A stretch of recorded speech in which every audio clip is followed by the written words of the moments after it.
Hoje nós vamos falar sobre filoporífera. No filoporífera estão contidos, então, os poríferos, ou seja, os organismos que são conhecidos como espongiários, mas representa nada mais do que o filo onde estão contidas as esponjas. Então, aqui nas imagens, vocês já conseguem verificar que existe uma grande diversidade com relação ao tamanho e com relação também às cores desses organismos. Então, observem a grande variedade. Aqui a representação só para a gente identificar que existem organismos menores, mas também existem as esponjas que são maiores. Com relação às características gerais, como nós falamos, dos poríferos. Os poríferos, eles são animais que são formados por muitas células, mas são os organismos, então, pluricelulares mais primitivos que existem, ou seja, são os menos complexos que nós conhecemos. Esses organismos, eles são chamados, então, de poríferos porque possuem uma estrutura corpórea que é repleta de poros. Então, porífero significa portador de poros, ok? Todos os poríferos, eles são aquáticos, a maioria, então, dos poríferos predomina no ambiente marinho. Eles têm a capacidade de viver aderido a substratos. Quais são os substratos que eles ficam aderidos? Eles ficam aderidos no fundo, por exemplo, dos oceanos, dos mares, tanto em rochas quanto em, por exemplo, navios. E todos, então, os poríferos, eles são sésseis. O que significa dizer que eles são sésseis? Significa, então, que eles são fixos. Eles não têm a capacidade de locomoção. Então, eles não possuem simetria, eles são assimétricos, ou seja, eu não consigo fazer uma divisão no plano longitudinal e ter, então, a presença de duas estruturas ou duas regiões iguais no momento, então, dessa divisão. Quando nós falamos de poríferos, todos os poríferos, eles são acelumados. Por que eles são acelumados? Eles não têm formação de celoma. Eles não chegam à fase de gástrula. Se eles não chegam à fase de gástrula, não vai acontecer a formação, então, de mesoderme. E se não tem a formação de mesoderme, eu não consigo, então, encontrar, ou não consigo classificar de maneira geral esses organismos como sendo acelumados. Então, coloque um asterisco aí, tá?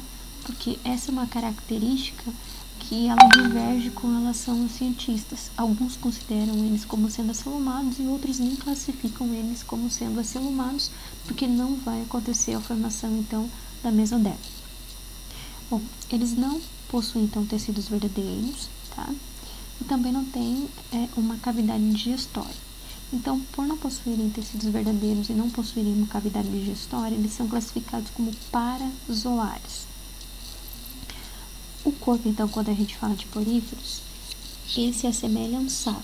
Então, aqui tem a representação que vocês conseguem já identificar, ok? E a maioria, então, dos poríferos é de pequeno porte, mas não significa que todos os representantes são pequenos. Nós temos, sim, os que correspondem a alguns milímetros, mas nós temos também aqueles que são grandes, que podem chegar até 2 metros ou mais. Existem, então, na atualidade, 10.000 espécies que já foram descritas, tá? Sendo que a maioria, então, de ambiente marinho, somente 6 espécies das catalogadas até então correspondem a organismos de água doce. Todos são filtradores. Se eles são filtradores, significa que eles vão retirar algo da água. Então, a água, ela vai entrar pelo poro e ela vai sair para uma outra extremidade que é chamada aqui, eu vou falar para vocês, que é o ósculo. Então, quando a água entra, ela está trazendo consigo, então, as partículas alimentares. Ela traz consigo partículas alimentares e gases dissolvidos. Então, o que a esponja vai fazer? Ela vai retirar as partículas alimentares da água e, por consequência, então, ela também vai retirar o oxigênio. E o que vai ser liberado juntamente com a água, que vai sair aqui pela porção do ósculo. Sai, então, o gás carbônico e também saem os resíduos que são eliminados aí da digestão desse animal.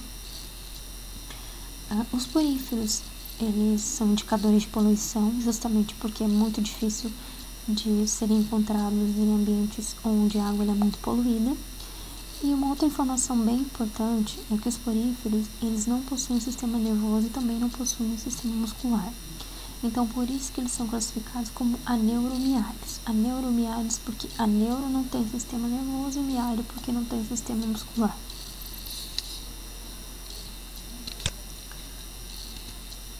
Com relação à organização, então, corporal, observem que aqui está contida a representação do corpo, mais especificamente desse animal. Então, só observem. Aqui tem a porção que representa o pé. Observe que aqui eu tenho a porção que representa, então, os poros. Aqui eu tenho uma cavidade, então eu tenho água entrando pelo poro e aqui tem uma cavidade. Essa cavidade é chamada de átrio, ok? E aqui eu tenho uma porção onde vai acontecer saída de água. E essa região é chamada de ósculo, tá? Na região interna, ou seja, revestindo a porção interna, ok, da esponja, ou seja, revestindo o átrio, eu tenho a presença de células características de poríferos, que são os coanócitos.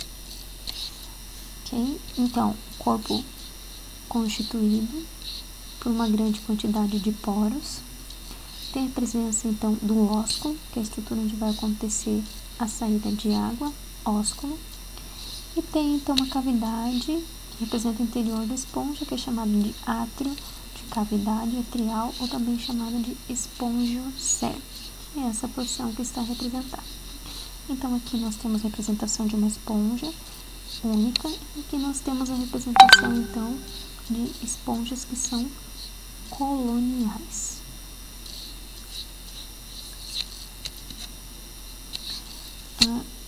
Quando nós falamos, então, de poríferos, nós precisamos identificar quais são as células que estão presentes na constituição da sua estrutura corpórea. Então, nós temos, revestindo a porção externa, os pinacócitos. Então, os pinacócitos são as células que são responsáveis por, então, promover esse revestimento. Então, os pinacócitos se unem para a formação da pinacoderme. Observe que eu tenho também aqui a representação de uma outra célula. Então, aqui eu tenho o porócito. O porócito é a célula que vai formar, então, o poro que constitui, que está presente em toda a extensão do corpo da esponja, ou das esponjas. Observe que eu tenho também aqui a presença dessas células que estão representadas em azul. Elas correspondem aos amebócitos. Amebócitos são células totipotentes, então, essas estruturas têm a capacidade de formar todas as outras células. Então, a amebócito é uma célula totipotente. Ela tem a capacidade de formar todas as outras células que constituem o corpo da esponja. Observem que eu tenho aqui a representação das espículas. As espículas, elas são estruturas que se assemelham a ossos, mas a gente não pode dizer que as esponjas possuem ossos. Mas elas correspondem a estruturas que vão permitir a formação de uma estrutura mais rígida, quando a gente fala, então, do corpo da esponja. Observe que eu tenho aqui, ó, na porção interna, eu tenho a presença, então, de uma outra célula. Essa célula aqui é o coanócito. Então, o coanócito representa a célula específica, então, de poríferos. Então, quando eu falo de porífero, é um organismo portador de poros, que possui como célula específica os coanócitos. Aqui, então, é uma outra representação das células que eu acabei de falar para vocês. Então, aqui a representação, então, das células que promovem o seu revestimento, que eu já falei para vocês que são os pinacócitos. Observem que aqui na região interna, então, tem a presença do coanócito. Observem que é uma célula flagelada, já vou explicar para vocês por que ela é flagelada. Aqui, então, tem a presença do poro. O poro, ele é formado pela célula que é chamada de porócito. Então, observem que tem, na extremidade, tem uma abertura, porque é onde vai acontecer a entrada de água do ambiente externo para o ambiente interno da esponja. Então, o nome dessa abertura é ósteo. Aqui, representação, então, das células que estão em azul, que são os amebócitos. Observem que tem a presença, então, aqui, ó, de espículas. E essas espículas, elas são diferentes, porque as espículas realmente elas são diferentes entre si, e eu vou mostrar algumas para vocês mais para frente conseguirem identificar ou verificarem que elas realmente são estruturas que se diferenciam como se fossem os teus ossos. Eles não são iguais. Observem que aqui eu tenho a representação de esclerócito. Então, pensem assim, eu tenho uma célula que ela é chamada de escleroblasto, que está representada, inclusive, aqui, ó. Então, eu tenho escleroblasto, que vai formar o esclerócito, e é o esclerócito que vai permitir a formação, então, das espículas. Quando eu tenho essas espículas, que tem essas 3 porções, ok? Ou seja, tem esses 3 raios, eu tenho, então, 3 esclerócitos que estão se unindo para a formação dessa espícula, certo?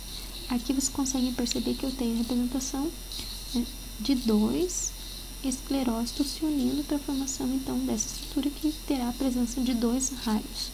Raios são as extremidades afiladas que estão presentes na espícula.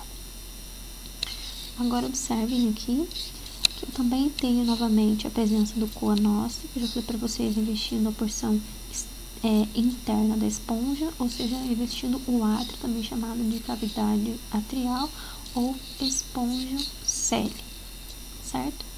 Mas observem, tanto nessa imagem, acho que nessa está mais perceptível, observem aqui, ó, nessa imagem, quanto nessa imagem, vocês conseguem perceber que eu tenho uma espécie de preenchimento.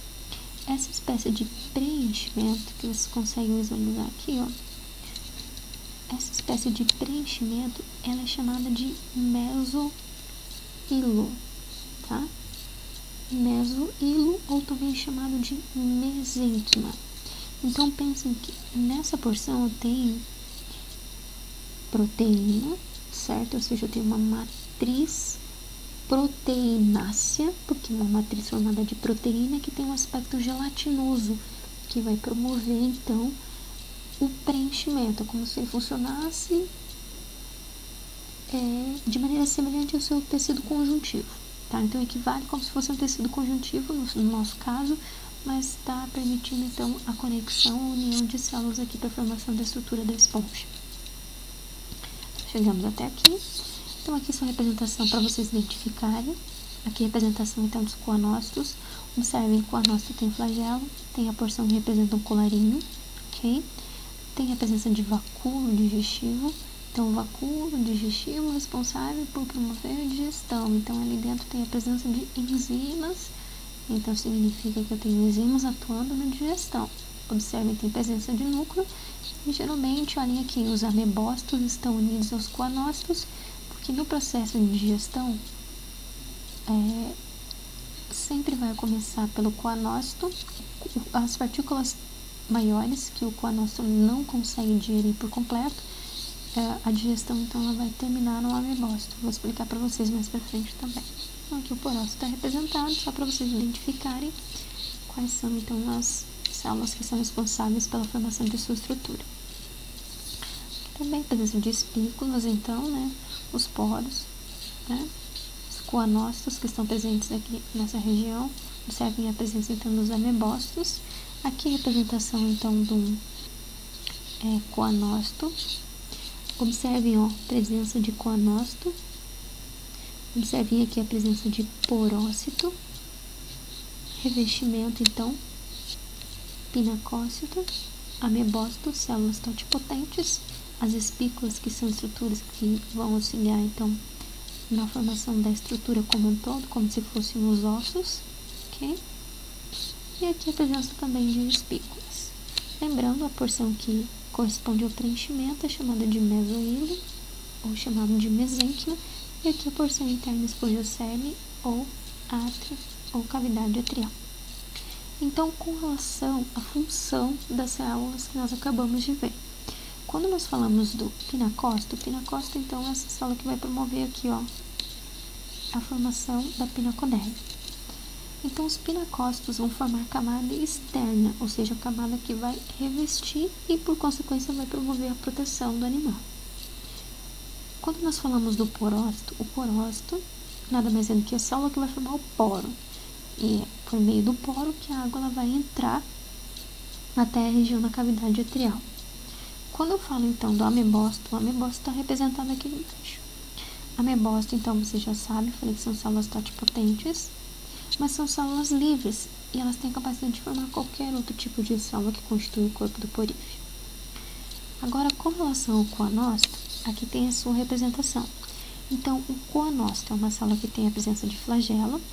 Observem que tem aqui a região do colarinho, que mostrei para vocês anteriormente. E tem aqui também a presença de membrana, e essa membrana tem a forma de um funil. Então, pensem que a água entra em contato com essa região, e o flagelo, ele vai fazer o quê? O flagelo, ele vai sofrer um balanceamento, ele vai gerar um fluxo, né, nessa água. Como as partículas alimentares estão contidas na água, a água, então, ela vai fazer o quê? Devido ao batimento que está acontecendo, vai fazer com que as partículas alimentares, juntamente com a água, elas adentrem a região do colarinho e adentrem a região, então, aí, do funil.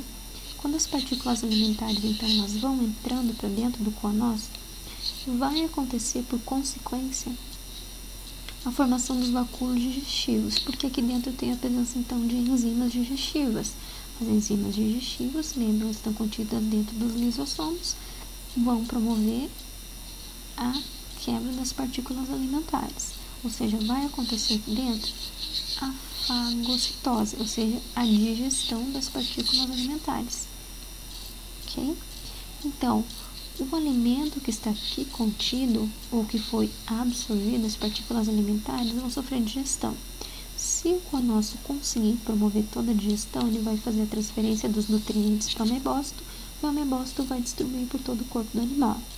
Se o coanócito não conseguir fazer a digestão total das partículas alimentares, ele transfere essas partículas para o amebócito, ele termina a digestão e depois ele vai então fazer com que esses nutrientes sejam distribuídos pelo corpo do animal, certo?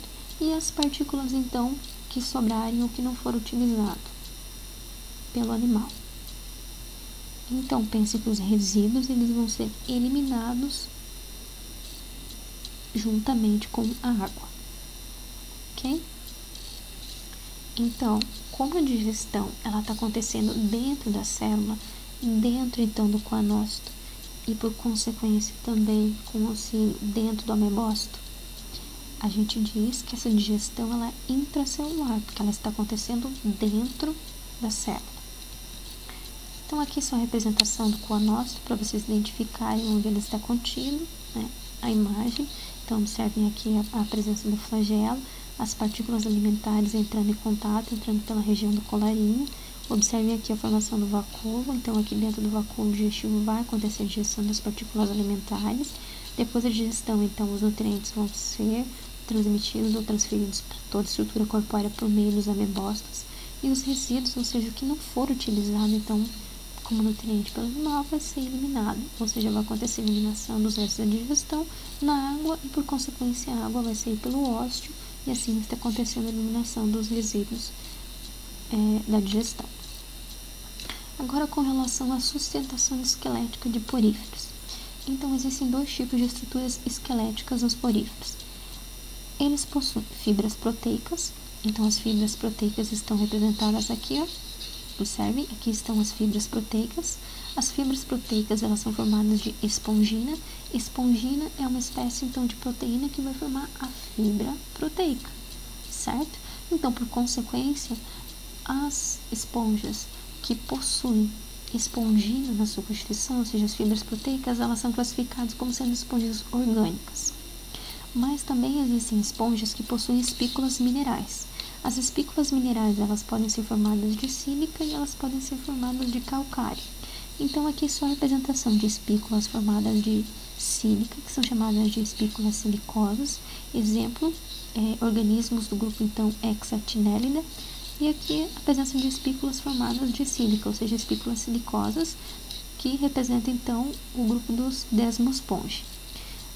Então, aqui também tem a representação de espículas, né, aqui no caso, calcárias. Então, observem que as espículas, elas diferenciam entre si com relação ao tamanho e com relação ao número de raios.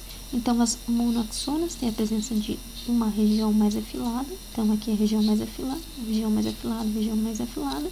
Tetraxon significa que tem 4 raios, ou seja, 4 regiões afiladas.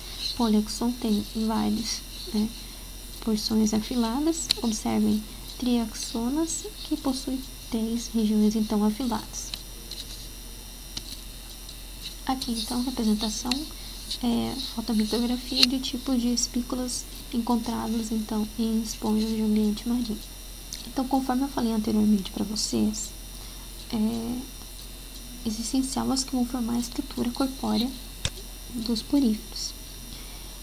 Mas pense que esse porífero ele morreu devido a alguma alteração ambiental. Lembrando, eu falei para vocês que existem então as espículas, que podem se organizar, elas podem ser silicose, podem ser calcárias e podem ser rede de esponjinha. Então pense nas silicoses, o que vai acontecer?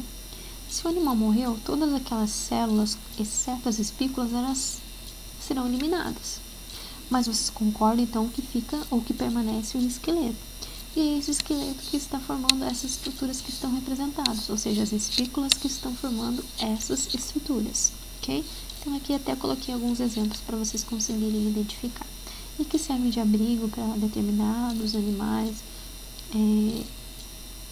fugirem de predadores, como forma então de esconderijo para conseguir fazer captura de alimento, etc. Agora, com relação aos tipos de estrutura corporal.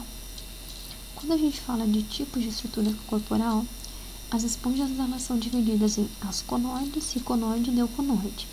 Asconoide significa que eu tenho esponja na forma de saco. Aqui representação então da estrutura corporal asco. Ciconoide tem o formato de figo, certo? E leuconoide, leuco significa branco. Mas quando eu falo de leuco, significa que eu tenho uma estrutura corporal mais complexa, tá?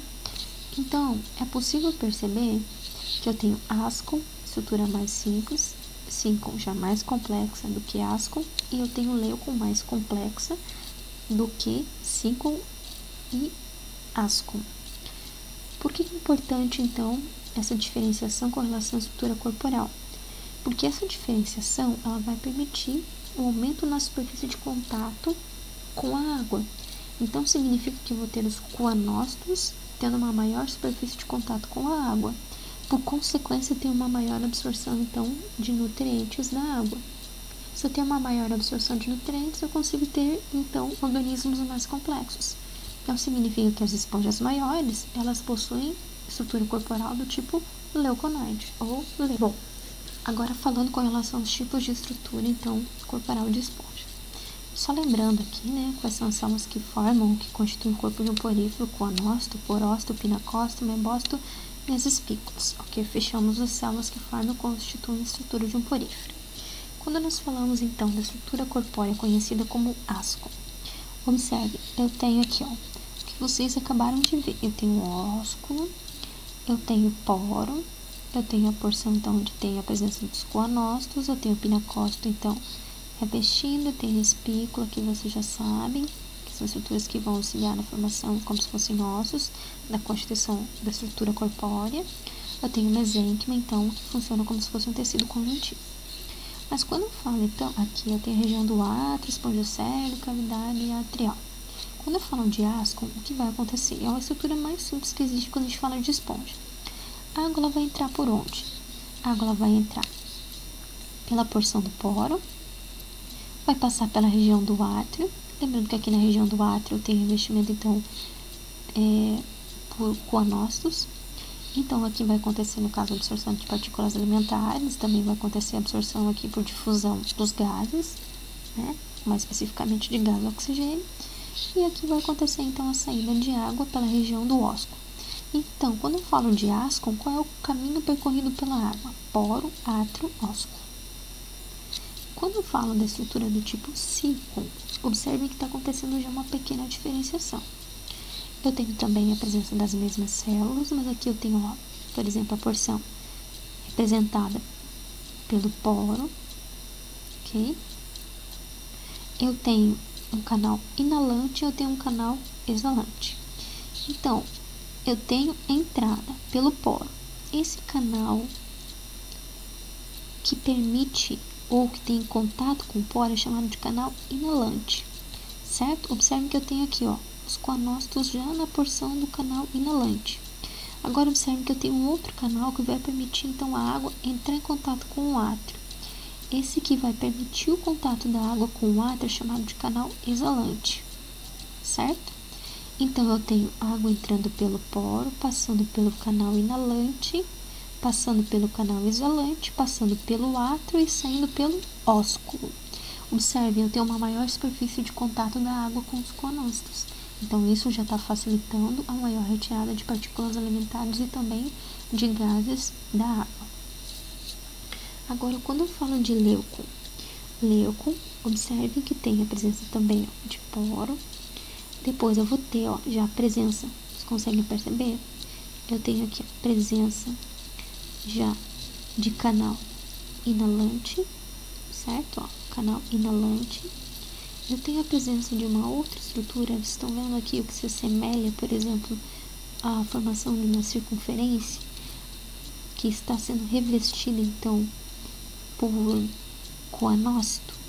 Então, essa porção é chamada de câmara vibrátil. Então, poro, canal inalante, câmara vibrátil, ok? Aí depois, estão vendo que eu tenho um caminho que está sendo percorrido até chegar na região do átrio? Então, esse caminho que está sendo percorrido aqui, esse canal é chamado de canal exalante.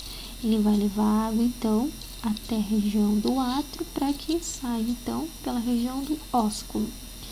Então, eu tenho entrando pelo poro, canal inalante, câmara vibrátil, canal exalante, átrio, saiu pelo ósculo. Significa então que quando eu falo de estrutura corpórea do tipo leuco, eu tenho uma maior intensidade de circulação da água.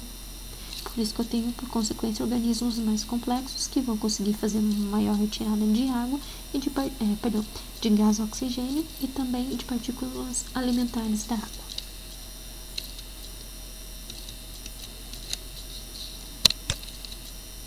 Então, aqui a apresentação também que eu já falei para vocês com relação ao tipo de estrutura corporal. Asco, então, a menos complexa, cica um pouco mais complexa, e aqui leuco.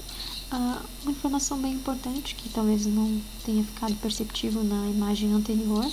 Observe que eu tenho a presença de somente um ósculo quando eu falo de asco. Quando eu falo de cico, observe que eu tenho a presença somente de um ósculo, né? Agora, quando eu falo de leuco, observe que eu tenho a presença de vários ósculos. Lá na representação anterior era somente parte de uma estrutura de um leuco. Então, eu tenho a presença de vários ósculos. E a presença desses vários ósculos que faz com que aconteça, então, uma maior diferenciação e uma maior complexidade dessas esponjas. A classificação dos poríferos. Os poríferos, eles são divididos, então, em 3 classes. A classe calcária, desmosponge e hexatinélida. Quando eu falo da classe calcária, eu tenho todas as esponjas presentes no ambiente marinho. Na sua formação, tem a presença de espículas formadas de calcário. Elas possuem pequeno porte, elas têm a forma de tubo. E, nesse caso, quando a gente fala de classe calcária, nós temos os 3 tipos de organização corpórea. Nós temos asco, nós temos cico e nós temos leuco. Quando nós falamos, então, da classe desmosponge, a maioria é marinha, mas também existem espécies que são de água doce. São assimétricos, ou seja, não tem um plano de simetria. As espículas, elas podem ser silicosas, certo? Quando silicosas, elas podem possuir entre 1 a 4 raios. E, além disso, também podem possuir na sua constituição a presença das fibras de espongina. Quando eu falo, então, de desmosponge, representa, então, a classe com a maior variedade de esponjas, porque nós temos desde as que são milimétricas até as maiores que podem atingir 2 metros ou mais. E a maioria, então, é representada pela organização leuco, justamente devido à presença dos organismos maiores. Quando nós falamos de classe hexatinélida, elas são conhecidas como esponjas de vidro, justamente porque elas têm espículas de sílica, ou seja, a sílica é responsável pela formação do vidro, tá? E hexatinélida, porque ela possui espículas que possuem 6 raios. Então, por isso que o nome é hexatinélida, hexa 6. Então, são exclusivamente marinhas, são encontradas Antártida. Então, são exclusivamente marinhos encontrados na Antártida. São eretos, possuem forma então cilíndrica. A simetria então é radial, significa que eu posso ter vários planos de simetria nesse organismo.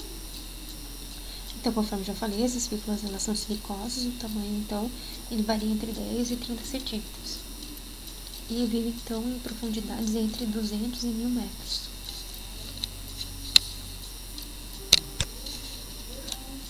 Com relação então às funções orgânicas, conforme nós já falamos então, a digestão ela vai acontecer dentro da célula, por isso que ela é intracelular, conforme já expliquei então, com a participação de coanócitos e também de amebócitos, e são os amebócitos que são responsáveis pela distribuição dos nutrientes do corpo do animal. Quando nós falamos de respiração, lembrando que a água ela vai entrar pelo poro, ela vai levar consigo partículas alimentares e também o gás oxigênio. A respiração ela vai ser aeróbia, ok? E esse oxigênio vai ser retirado então da água, mas o transporte dele vai acontecer por meio de difusão simples, processo que acontece através da membrana plasmática, que você já sabe, então acontece de forma semelhante. Quando a gente fala de excreção, conforme eu já falei, as partículas alimentares, elas serão então digeridas pelos coanócitos, os amebócitos então serão responsáveis pela distribuição, mas as partículas então que não forem utilizadas, ou seja, as excretas, elas serão eliminadas na água, certo? Então elas vão passar pela região do átrio e vão sair pelo ósculo. Com relação à locomoção, então conforme também falei para vocês, os poríferos eles vivem fixos ao substrato, por isso que a gente diz que eles são sésseis. E quando a gente fala de controle nervoso, também falei para vocês que são aneromiários, ou seja, eles não possuem sistema nervoso, também não possuem sistema muscular. Mas os pinacócitos, eles podem se contrair quando eles entram em contato com substâncias irritantes. Por exemplo, você entrou em contato com uma esponja. Então, não vai acontecer uma transmissão de impulso nervoso, certo? Pode acontecer sim uma resposta que na maioria das vezes não é perceptível, mas é lógico que vai depender também do tamanho da esponja que você estiver entrando em contato. Então vai acontecer sim uma contração da estrutura, mas uma contração leve, certo? Então isso vai acontecer com substâncias irritantes ao toque, então isso vai promover por consequência o fechamento dos poros, porque é lido como presença de predador. Com relação à reprodução, as esponjas elas fazem reprodução sexuada e reprodução do tipo assexuado. Quando a gente fala então de reprodução assexuada, as esponjas têm a capacidade de fazer regeneração. Então é como se eu pegasse uma esponja e eu cortasse ela ou quebrasse ela em vários pedaços. Eu vou estar desagregando as esponjas. Cada uma das porções desagregadas tem a capacidade de formar uma nova esponja. Mas o mais comum de acontecer com as esponjas é parte então das estruturas desagregadas voltarem a se unir, ou seja, elas se reorganizam para a formação de novas esponjas, certo? Ou seja, cada pedaço pode dar origem a uma nova esponja, ou esses pedaços eles podem se reorganizar para a formação então de esponjas. Aqui a mesma imagem, uma imagem que se assemelha à anterior, né? A esponja aí desagregada, depois ela se reorganizando com a formação então de novas esponjas. Mas lembrando, a reprodução assexuada não está acontecendo recombinação genética. Um outro tipo então de reprodução assexuada é o brotamento. Então eu tenho uma esponja, eu tenho o início da formação de um broto, esse broto ele é formado então por um acúmulo aqui de amebócitos, ok? Então, esse broto ele tem a capacidade de se desprender da esponja inicial, cair sob o substrato e formar uma nova esponja, ou ele pode permanecer unido e aqui acontecer a formação então de uma nova esponja que permanece aderida. Então, nesse caso, eu vou ter a formação de colônia de esponja, tá? As duas imagens representam a mesma coisa. Aqui também, né, uma outra imagem só que representa de maneira mais clara o broto sendo formado, ele se desprendeu então da esponja inicial e eu tenho a formação então de uma outra esponja jovem que vai continuar se desenvolvendo até a formação de uma esponja adulta. Além disso, as esponjas elas também têm a capacidade de realizar um processo conhecido como gemulação, ok? Quando a gente fala então do processo de gemulação, significa que as esponjas elas têm a capacidade de produzir gêmulas. As gêmulas, elas nada mais são do que arqueócitos. Arqueócitos, então, gente, nada mais são do que tipos de amebócitos, ok? Então pensa que aqui eu tenho as células totipotentes, aqui eu tenho também alimento. Então, isso passa a ser revestido, ok? Observe que eu tenho a presença de espículas e eu tenho também amebócitos que se unem para a formação dessa membrana dupla. Então, eu tenho uma membrana dupla formada de amebócitos, formada de espículas. Então, eu vou ter um envoltório formado de espículas e um envoltório rígido, certo? Rodeando, então, os amebócitos, ou seja, os arqueócitos, que são estruturas totipotentes. Então, observem que eu tenho a formação aqui, tenho uma região inicial, que é chamada de micrópila ou micrópilo, e eu tenho a presença, então, dos arqueócitos na sua região interna, certo? Então, pensem que, por exemplo, a esponja não tem mais nutriente disponível, ou diferenciação com relação à temperatura, um período de inverno, houve um aumento de salinidade na água, é um período então onde houve escassez de água, ou seja, um período de seca. Geralmente acontece com esponjas de ambiente de água doce, ok? Então elas vão produzir as gêmulas, porque as gêmulas elas são formadas em condições desfavoráveis então para as esponjas. Então eu tenho a gêmula que tem dentro de si arqueócito. Agora, o que acontece? Essas gêmulas elas são então carregadas com auxílio da água para outros ambientes. Quando então essa gêmula encontra a condição adequada, aqui na região da micrópila vai acontecer uma abertura, que é o que está representado aqui. Quando acontece a abertura na região da micrópila, acontece por consequência a liberação então dos arqueócitos. Cada um dos arqueócitos tem a capacidade de se fixar um substrato e formar uma nova esponja. Por quê? Porque são células totipotentes. Quando eu falo então de reprodução sexuada, os espermatozoides eles são formados a partir dos coanócitos e também por meio dos amebócitos. Essas duas células elas vão se diferenciar por formação então do espermatozoide. Quando eu falo então de óvulos, os óvulos eles só podem ser formados por meio então de amebócitos modificados. Então observe, aqui eu tenho a representação de uma esponja masculina e aqui eu tenho a representação de uma esponja feminina. Mas não são todas as esponjas que são dioicas, existem também esponjas que são monoicas, ou seja, eu tenho a estrutura masculina e a feminina numa mesma esponja. Então observem que está acontecendo a liberação do espermatozoide, que está entrando em contato então com o óvulo que está contido na estrutura feminina, ok? Então, depois disso, acontece a formação da célula ovo, zigoto, mórula, blástula, ok? É na fase de blástula que vai acontecer a formação então da larva. Então, significa que os poríferos eles não chegam à fase de gástrula. Se eles não chegam à fase de gástrula, não tem a formação de mesoderme. Se não tem a mesoderme, não posso ficar classificando então o organismo como sendo celomado, pseudocelomado e celomado. Com relação então à fase de blástula, vai acontecer a formação da larva. A larva ela pode ser chamada de anfiblástula ou parenquímula, ou eu posso chamar de larva anfiblastular e parenquimular. Quais são os organismos que formam então essa larva que é a anfiblástula? As esponjas calcárias. Quando a gente fala então de esponjas silicose e as esponjas orgânicas, que são aquelas que têm rede de espongina, o tipo então de larva formada é a parenquímula. Então, depois de formada a larva, ela vai ser eliminada. Observem ela saindo aqui da região do ósculo, ok? Ela tem a presença de cílios, esses cílios que vão auxiliar então na sua locomoção. Depois disso, então, observem que está acontecendo uma invaginação. Depois da invaginação, elas invertem essa porção, vai entrar em contato com o substrato, ela vai se fixar no substrato, vai acontecer a metamorfose para a formação então de novas esponjas. Então, aqui também representação, né, de como acontece a reprodução das esponjas. Aqui eu tenho a representação de uma esponja macho, aqui tem uma esponja fêmea. Observe que eu tenho a presença, então, aqui do óvulo, a liberação aqui de espermatozoide.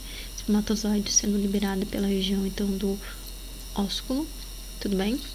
Entrando pelo poro e depois vai chegar, então, à região do óvulo. O óvulo está presente, então, lá no mesênquima, certo? Acontece a fecundação, formação de célula ovozigoto, mórula, blástula. Blástula, formação então da larva, liberação da larva. A larva, então, que vocês já sabem, anfiblástula ou parenquímula, certo? Então, vai acontecer o assentamento dessa larva. Primeiro ela nada durante alguns dias, ela vai assentar, então, no substrato. Vai acontecer, então, a metamorfose e a formação, então, de uma estrutura jovem e depois a formação de esponja adulta. Aqui, então, tem representação para vocês, que eu acabei de falar, uma esponja macho, esponja fêmea. Observem, nesse caso, a representação de uma esponja ou de esponjas hermafroditas, porque elas estão representando colônia de esponja, certo? Então, eu tenho liberação pelo ósculo do espermatozoide, está entrando pela região, então, ó, do poro, tá? Desculpa. Está entrando pela região do poro e está entrando aqui, ó, ou penetrando, né, por meio aí da região do mesohilo, está penetrando no óvulo. Assim vai acontecer a fecundação. Acontecer a fecundação, mórula, blástula, formação da larva, anfiblástula aqui nesse caso. Larva anfiblástula formada, vai acontecer sua liberação. Onde? Por meio do ósculo. Liberação da anfiblástula, está no ambiente aquático, tem a presença, então, de cílios, vai se locomover, certo? Vai encontrar um local adequado, invaginação, fixação no substrato, metamorfose, formação de esponja. Então, a fecundação está acontecendo dentro do corpo, então, do animal, o desenvolvimento indireto, porque está passando por fase larval. Ainda é menos comum, mas também é possível acontecer em algumas, principalmente esponjas de ambiente aquático. Existem algumas exceções, onde a fecundação, então, ela pode acontecer no ambiente externo, porque vai acontecer, então, a liberação tanto do espermatozoide quanto do óvulo no ambiente externo, e a larva ela vai ser formada no ambiente externo, certo? E existe uma outra diferenciação. Fecundação, então, ela vai acontecer dentro do corpo da fêmea, vai acontecer o desenvolvimento direto, por quê? Porque aqui, conforme eu falei para vocês, a larva, então, ela sofreu metamorfose, porque o adulto, ele é muito diferente da larva, certo? Então, significa que eu vou ter a formação de uma larva. Essa larva, ela vai ser flagelada, tá? Tudo bem? Então, ela vai ser uma blástula flagelada. Ela não vai formar nem anfiblástula, nem parenquímula. Ela vai formar uma blástula flagelada. Essa blástula flagelada, ela vai ser eliminada, já vai se fixar e ela vai continuar, então, formando um outro organismo. Ou seja, eu não tenho a formação de uma larva, que é muito diferente de um indivíduo adulto. Eu já tenho a formação de uma fase de blástula, que se assemelha muito ao adulto. Então, ela só vai ser eliminada, ela vai cair no substrato e vai continuar formando um indivíduo jovem e depois formando um indivíduo adulto. Então, por isso que a gente diz que é o desenvolvimento direto, porque não vai acontecer a formação de uma fase larval, que na fase de blástula já vai acontecer fixação e a formação de um novo indivíduo. Importância ecológica, então, das esponjas. Bom, as esponjas, elas são importantes porque elas vão permitir, então, a fixação principalmente de algas em um local onde muitos animais, então, eles vão sobreviver. Exemplo, camarão, estrela do mar, anelídeos e outros organismos. Esses organismos, eles são importantes porque eles são fonte de alimento para outras espécies que estão presentes, então, no ambiente aquático, certo? Então, por isso que as esponjas, elas possuem importância ecológica.